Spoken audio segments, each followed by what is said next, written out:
The funeral home smelled like lilies and polished wood. I'd chosen the closed casket because that's what Daniel had wanted. At least that's what his lawyer told me he'd wanted. Strange how in 37 years of marriage, we'd never once discussed funeral preferences. Yet apparently he'd been very specific about it in legal documents I'd never seen. I stood at the front of the room in a black dress I'd bought 3 days earlier, shaking hands with people whose faces blurred together. Everyone kept saying the same things.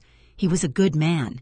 Such a tragic accident. You must be devastated. I nodded and smiled weakly and said thank you over and over like a recording on repeat. Daniel's business partner, Richard, gave a eulogy about his dedication to the company. His golfing buddy, Stan, told a story about the time they'd won a charity tournament. His sister, Martha, sobbed through a speech about childhood memories. Nobody mentioned me. Nobody mentioned our marriage. It was as if Daniel had lived his entire life in a parallel universe where I didn't exist. The viewing lasted 2 hours. People filed past the casket, some touching it gently, others standing with heads bowed. I watched them all from my chair in the front row, feeling like a stranger at someone else's grief. That's when my phone buzzed in my purse. I almost ignored it. Who checks their phone at their husband's funeral? But something made me reach for it. Maybe it was instinct. Maybe it was the universe trying to tell me something. Maybe it was just muscle memory from years of being constantly available. The message was from an unknown number. He's alive. 2 words. That's all it said. 2 words that made the room tilt sideways. I stared at the screen, reading and rereading those words until they stopped making sense.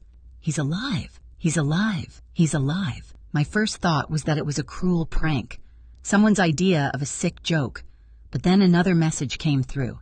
The man in that casket is not your husband. Meet me at Riverside Cafe tomorrow at 2 p.m. Come alone. Don't tell anyone. My hands were shaking so badly I nearly dropped the phone. I looked up at the casket, that polished mahogany box with brass handles that supposedly contained Daniel's body, and felt something cold settle in my stomach. The service ended. People filed out slowly, offering final condolences. Richard approached me with an envelope. "Daniel left this for you," he said. "Instructions about the estate. His lawyer will be in touch next week to go over everything." I took the envelope mechanically. It was thick, official-looking. The kind of envelope that contains important documents. The kind that changes your life. That night, I sat in my bedroom and opened the envelope. Inside were 3 documents. The first was a copy of Daniel's will. I skimmed through it quickly. The house was mine, the car was mine, but everything else, the business, the investment accounts, the property in Colorado, everything of real value went to something called the Riverside Trust. I'd never heard of the Riverside Trust. The second document was a letter from Daniel's lawyer explaining that the trust had been established 5 years ago for Daniel's private interests and should not be contested. It was signed, notarized, completely official. The third document was a life insurance policy for $2 million. The beneficiary was listed as Eleanor Marsh, sole recipient. Eleanor Marsh. I said the name out loud, testing how it sounded. I'd never heard it before, never seen it on a piece of mail, never heard Daniel mention it in passing. Who was Eleanor Marsh, and why was she receiving $2 million from my husband's death? I didn't sleep that night. I sat in Daniel's study, a room I rarely entered because he'd always called it his private workspace, and started searching. I opened drawers, I checked file cabinets, I looked through every piece of paper I could find. In the bottom drawer of his desk, hidden under a stack of old tax returns, I found a second phone. It was an older model iPhone, the kind Daniel had used about 3 years ago before upgrading. I pressed the power button, not expecting it to work, but it came to life immediately. Fully charged, recently used. The lock screen showed 14 unread messages, all from a contact labeled simply E. My heart was pounding as I tried to guess the passcode. Daniel's birthday. Nothing. My birthday. Nothing. Our anniversary. Nothing. Then I tried something random. The address of a lake house in Colorado I'd seen mentioned in the will documents. The phone unlocked. The messages were all from the past 6 months. Recent, intimate, affectionate. Can't wait to see you this weekend. I'm making your favorite dinner. The house is so quiet without you. Only 3 more days until you're home. I scrolled up, watching months of a relationship unfold. Photos of a woman, blonde, maybe 40, beautiful in an understated way, standing in front of a cabin by a lake. Photos of Daniel with his arm around her. Photos of them together, smiling, looking like a couple. Looking like what Daniel and I used to look like 30 years ago, before we'd settled into comfortable indifference. There were also messages about practical things. Bills paid, repairs scheduled, groceries bought, the mundane details of a shared life, a life I knew nothing about. The most recent message was from 2 days before Daniel's supposed death. See you Thursday night. Drive safely. I love you. Thursday night. The night he'd supposedly gone on a business trip to Seattle. The night before the accident that had killed him. I sat there until sunrise, reading through years of another life. A life where Daniel was someone else entirely. A life where I didn't exist. The next day, I drove to Riverside Cafe. It was a small place on the edge of town, the kind of spot tourists never found. I arrived 15 minutes early and ordered coffee I didn't drink. At exactly 2 o'clock, a woman walked in. She was in her 60s, thin, with silver hair pulled back in a neat bun. She wore jeans and a sweater and carried a worn leather bag. She looked like a retired teacher or a librarian. She looked like someone's grandmother. She sat down across from me without asking permission. "Mrs. Garrett," she said. It wasn't a question. "Who are you?" "My name is Helen Price. I'm a private investigator. I was hired 6 months ago to follow your husband." "Hired by whom?" "That doesn't matter right now." She pulled a folder from her bag and placed it on the table between us. "What matters is what I found." I opened the folder with trembling hands. Inside were photographs. Daniel getting into a car with a blonde woman. Daniel and the same woman entering a cabin. Daniel at a grocery store in a small mountain town, holding hands with her. Daniel kissing her goodbye at what looked like a private airstrip. Who is she? Her name is Eleanor Marsh. She's 42 years old. She was Daniel's assistant at his company 8 years ago. He set her up in a house in Silverton, Colorado about 4 years ago. They've been living as husband and wife there ever since. The words didn't make sense. They were English, but they might as well have been ancient Greek. "That's impossible. Daniel comes home every night. We have dinner together. We sleep in the same bed." Helen's expression was kind but firm. "Mrs. Garrett, when was the last time you actually saw your husband on a daily basis?"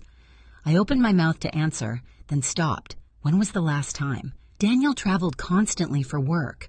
3-4 days a week sometimes. When he was home, he was in his study or on his phone or at business dinners.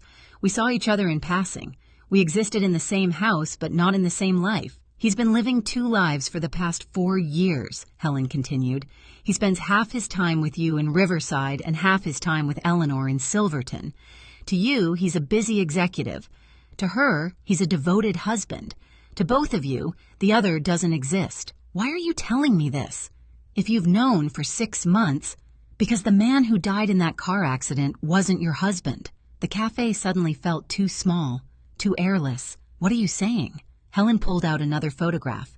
This one showed a man who looked like Daniel from a distance, but wasn't. The same height, the same build, the same general coloring, but the face was different, subtly different, but different nonetheless. "This is Marcus Garrett, Daniel's cousin."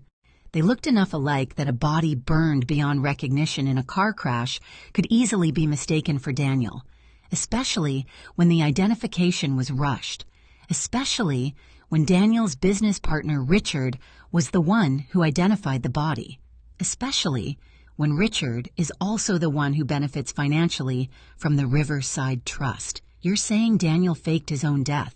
"I'm saying Daniel staged his own death with the help of his business partner and his secret wife.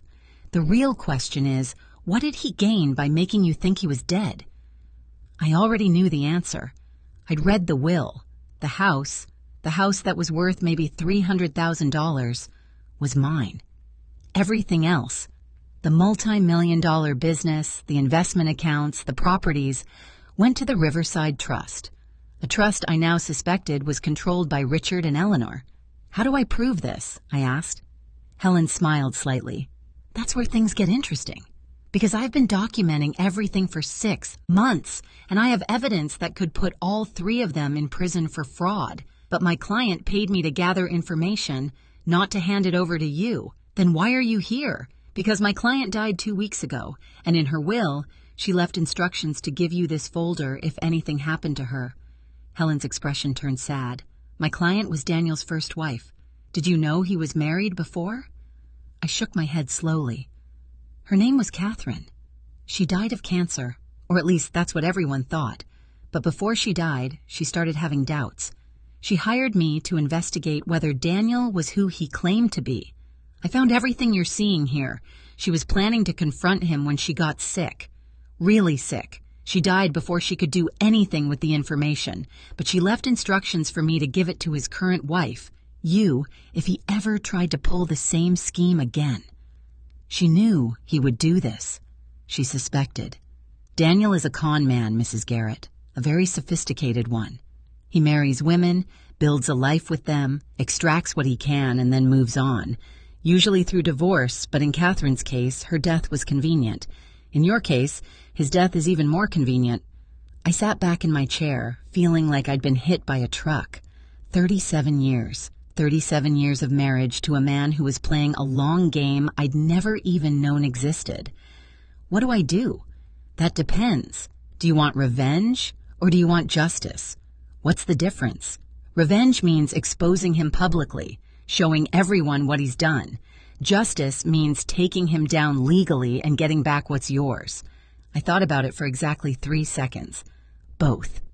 I want both. Helen smiled. I was hoping you'd say that. Over the next 2 weeks, Helen and I became partners in exposing Daniel's fraud. We gathered more evidence. We documented every property, every account, every asset that had been transferred to the Riverside Trust.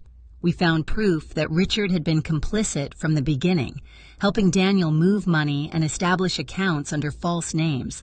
We found proof that Eleanor knew exactly what she was doing, that she wasn't an innocent victim, but a willing participant in fraud. We also found Daniel. He wasn't hard to locate. He was living in the cabin in Silverton, living openly now, no longer pretending to be dead. He'd waited exactly 2 weeks after his death before resuming his normal life. That was his mistake. He thought he was safe. He thought I'd grieved and moved on and accepted my small inheritance while he enjoyed the fruits of his elaborate scheme. I made the phone call on a Wednesday afternoon, the number I'd found in his secret phone. Eleanor answered. Hello? Put Daniel on the phone. A pause. Then, who is this? This is his wife. His actual, legal wife. The one who's still alive. Unlike him. Another pause. Then Daniel's voice, smooth and unconcerned. Claire, I was wondering when you'd figure it out. You've committed fraud, Daniel.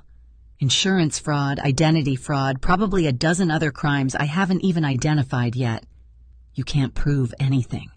I have photographs of you alive and well.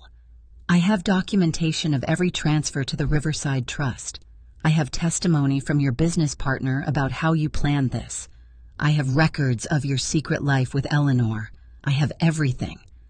For the first time, his voice changed. No longer smooth, no longer unconcerned. What do you want? I want you to turn yourself in. I want you to transfer every asset back to my name. I want you to confess to insurance fraud and face the consequences. And I want Eleanor and Richard to face charges as co-conspirators. And if I don't, then I go to the police today, and you spend the next 20 years in federal prison. Your choice. Silence on the other end. Long, heavy silence. I'll need a lawyer, he said finally. You'll need several. The case made national news. Local executive fakes death in elaborate insurance fraud, read the headlines. Photos of Daniel being led into the courthouse in handcuffs. Photos of Eleanor crying as she was arrested. Photos of Richard trying to hide his face from cameras. I gave interviews. I told our story. Not the sanitized version, but the real one. 37 years married to a con man. 37 years thinking I was building a life when I was really just a mark in someone's long game. The trial lasted 6 weeks. Daniel tried to claim it was all Richard's idea. Richard tried to claim he didn't know Daniel was alive. Eleanor claimed she thought Daniel was divorced. The jury didn't believe any of them. Daniel was sentenced to 15 years for fraud. Richard got 10. Eleanor got 5. The assets were returned. To me. All of them. The business, the properties, the investment accounts, everything Daniel had tried to steal. The insurance company even honored the $2 million policy, which meant Eleanor's name was removed and I became the beneficiary of my husband's fake death. Justice and revenge, just like I'd wanted. 6 months after the trial, I sat in Helen's office for a final meeting. "What will you do now?" she asked.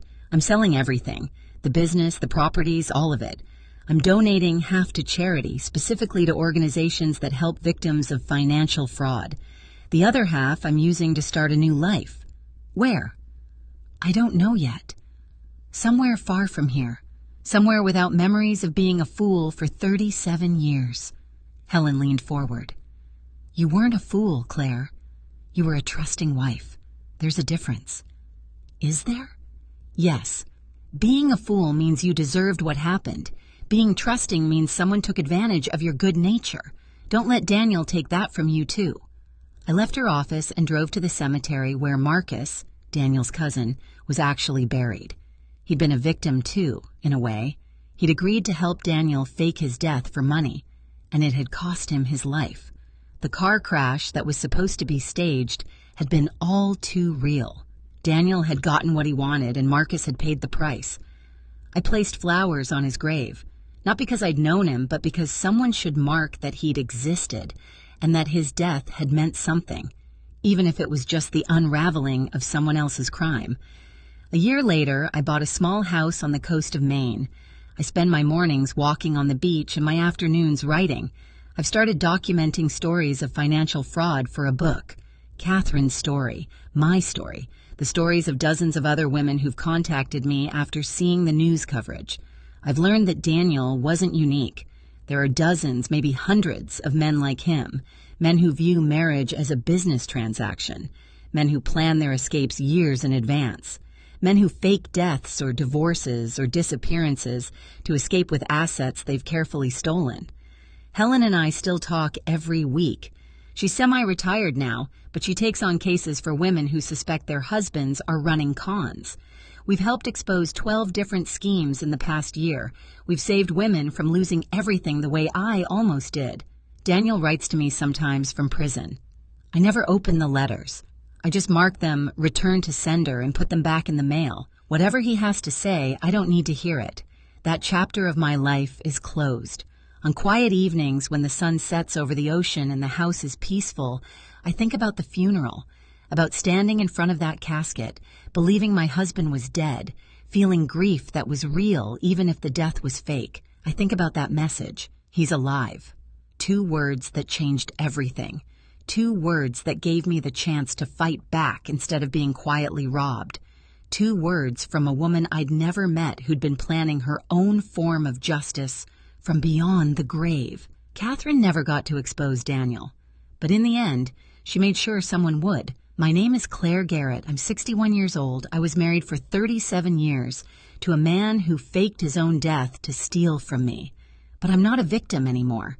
I'm a survivor, and I spend my days making sure other women don't have to learn these lessons the way I did. If you've ever felt like something in your marriage doesn't add up, trust your instincts. If you've ever been told you're paranoid for asking questions, ask them anyway. If you've ever been made to feel like you're crazy for doubting someone you love, know that doubt is sometimes the smartest thing you can feel. The truth will always reveal itself eventually. The only question is whether you'll be ready to see it when it does.